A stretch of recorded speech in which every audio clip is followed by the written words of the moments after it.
Dans un climat diplomatique déjà tendu entre Paris et Alger, un rapport parlementaire attendu de longue date a finalement été présenté, soulevant une vive polémique et mettant en lumière le coût exorbitant de l'accord franco-algérien de 1968. Rédigé par les députés Charles Rodwell et Mathieu Lefebvre.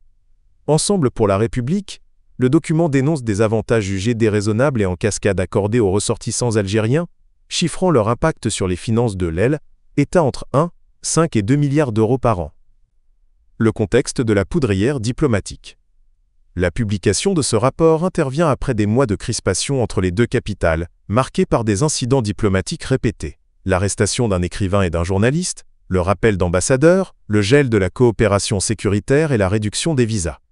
Initialement prévue en juin, la présentation du rapport a été repoussée à plusieurs reprises, en concertation avec l'Élysée, au gré des tensions bilatérales, soulignant la sensibilité politique du sujet.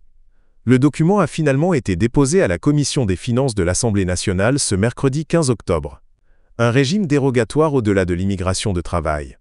L'accord du 27 décembre 1968 est souvent perçu comme un simple dispositif de gestion de l'immigration de travail. Toutefois, il s'inscrit dans un cadre privilégié post-indépendance, octroyant initialement aux Algériens des droits quasi identiques aux citoyens français, à l'exception des droits politiques et de la liberté totale d'installation. Malgré des révisions notables en 1984 et 2001, qui ont aligné en grande partie le statut des Algériens sur le droit commun des étrangers, les rapporteurs estiment qu'il subsiste un véritable régime dérogatoire.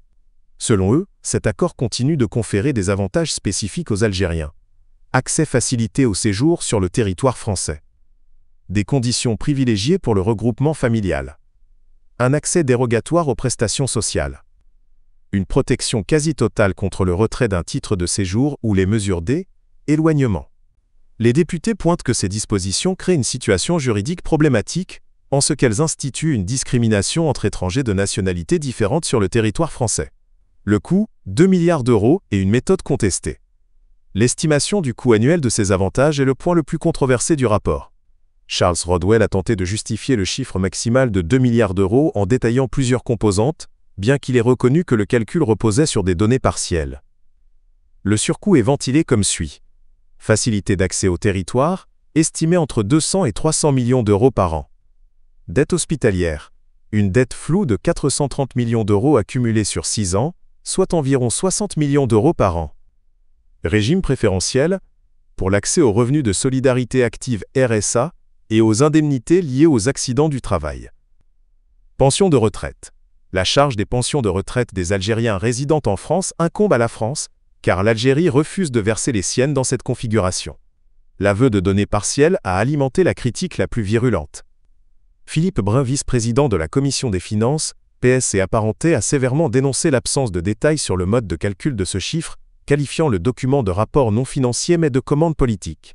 Rodwell a rétorqué que les administrations refusaient de ventiler leurs chiffres par nationalité, rendant difficile l'obtention d'une estimation exacte. Vers une dénonciation pure et simple ? C'est sur la base de ce coût estimé et de la nature dérogatoire de l'accord que les auteurs du rapport demandent sa dénonciation pure et simple. Cette position fait écho à une menace antérieure. En février dernier, le Premier ministre d'alors, François Bayrou, avait exigé le respect de l'accord par Alger, faute de quoi la France envisagerait une remise en cause des termes consentis.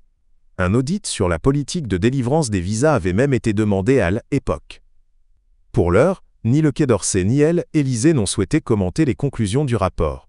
Une source diplomatique, reconnaissant que le rapport soulève un vrai problème.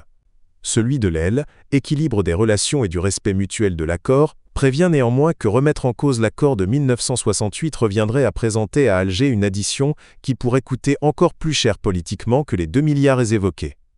La question, plus que jamais, demeure éminemment délicate.